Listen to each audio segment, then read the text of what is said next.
Welcome back to my channel. আমি ইতিহাস শিক্ষিকা চৈতালি মণ্ডল। আমার চ্যানেলে তোমাদের প্রত্যেককে স্বাগত জানাই। আজকে আমি তোমাদের আসন্ন ফাইনাল পরীক্ষার CC11-এর একটি গুরুত্বপূর্ণ টিকা কোড নেপোলিয়নের সম্পূর্ণ উত্তর নিয়ে আলোচনা করছি। আশা করি তোমরা প্রত্যেকে উপকৃত হবে। প্রথম থেকে শেষ পর্যন্ত উত্তরটা দেখতে থাকো। সম্রাট নেপোলিয়ন বোনাপার্টের সংস্কার কর্মসূচিগুলির মধ্যে সর্বাপেক্ষা উল্লেখযোগ্য ও গুরুত্বপূর্ণ হল কোড নেপোলিয়ন বা আইনবিধি প্রবর্তন। তার শাসনকালের পূর্বে ফ্রান্সের নানা স্থানে নানা ধরনের বৈষম্যমূলক ও পরস্পর বিরোধী আইন প্রচলিত ছিল। নেপোলিয়ন সমগ্র ফ্রান্সে একই ধরনের আইন প্রবর্তনের উদ্দেশ্যে 4 জন বিশিষ্ট আইনজীবীকে নিয়ে একটি পরিষদ গঠন করেন। এই পরিষদের প্রচেষ্টায় দীর্ঘ 4 বছরের অক্লান্ত পরিশ্রমে যে আইনবিধি সংকলিত হয় তা কোড নেপোলিয়ন নামে খ্যাত। আমরা দেখে নেব কোড নেপোলিয়নের বৈশিষ্ট্য। 2287টি বিধি সংকলিত এই আইন সংহিতা 3 ভাগে বিভক্ত ছিল: দেওয়ানি, ফৌজদারি এবং বাণিজ্যিক আইন। আইনের দৃষ্টিতে সমতা, ধর্মীয় সহিষ্ণুতা, ব্যক্তি স্বাধীনতা ও সম্পত্তির অধিকারের স্বীকৃতি ছিল এই আইন সংহিতার উল্লেখযোগ্য বৈশিষ্ট্য। নেপোলিয়ন বিপ্লবের আদর্শ, প্রাকৃতিক আইন ও রোমান আইনের সমন্বয় সাধন করে কোড নেপোলিয়ন রচনা করেছিলেন। প্রথমত, এই আইনের ফলে পারিবারিক বন্ধন যেমন দৃঢ় হয়, ঠিক তেমনি সামাজিক ক্ষেত্রেও সাম্য প্রতিষ্ঠিত হয়। দ্বিতীয়ত, ব্যক্তি বা পরিবারের বিশেষ অধিকারের পরিবর্তে সকল নাগরিকের সমান মর্যাদা ও সুযোগ লাভের অধিকার স্বীকৃত হয়।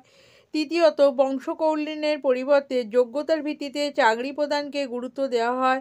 এর ফলে কেবল অভিজাত বংশীয়রাই নয়, নিম্ন সম্প্রদায়ের যোগ্য ব্যক্তিরাও সামাজিক মর্যাদা অর্জন করার সুযোগ ও অধিকার লাভ করে।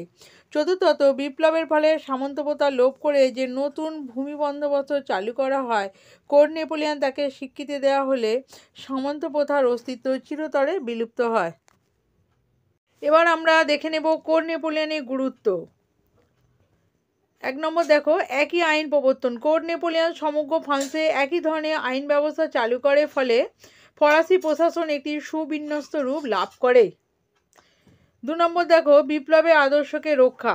ফরাসি বিপ্লবকালে যে সমস্ত ঘোষণা ও আইনগত ব্যবস্থা প্রবর্তিত হয়েছিল সেগুলি একটি আইন গ্রন্থে সংকলিত হয়। এইভাবে কোড নেপোলিয়নের প্রবর্তন বিপ্লবী আদর্শকে উজ্জীবিত ও রক্ষা করেছিল। তৃতীয়ত দেখো, ফরাসি সমাজের বাইবেল হিসাবে স্বীকৃতি। কোড নেপোলিয়ন প্রবর্তন ফ্রান্সের বুর্জোয়া শ্রেণী ও কৃষক সহ অধিকাংশ মানুষকে সন্তুষ্ট করতে সক্ষম হয়েছিল। এইভাবে তা ফরাসি সমাজের বাইবেলে পরিণত হয়। আমরা একদম উত্তরের শেষ পর্যায়ে এসে গেছি। দেখে নেব উপসংহারে কী লিখতে হবে। এইভাবে কোড নেপোলিয়নের মাধ্যমে নেপোলিয়ন বিপ্লবের আদর্শগুলিকে বাস্তবায়িত করতে সচেষ্ট হয়েছিলেন। এই আইন সংহিতা কেবল ফ্রান্সেই নয়, ফ্রান্সের সীমানা ছাড়িয়ে ইউরোপের বিভিন্ন রাষ্ট্রেও স্বীকৃতি পেয়েছিল। এই আইনের মাধ্যমে সকল মানুষের সমান অধিকার প্রতিষ্ঠা করা সম্ভব না হলেও এ বিষয়ে যে আন্তরিক প্রয়াস লক্ষ্য করা গিয়েছিল তা বিশেষভাবে উল্লেখের দাবি রাখে। উত্তরটা এইভাবে যদি তোমরা লিখতে পারো, অবশ্যই 5-এ 5 পাবে আশা করি। যদি ভিডিওটি ভালো লাগে অবশ্যই এটি লাইক করো এবং কমেন্ট বক্সে জানিও যে ভিডিওটি তোমাদের কেমন লাগলো এবং কী ধরনের ভিডিও দিলে তোমাদের সুবিধা হবে।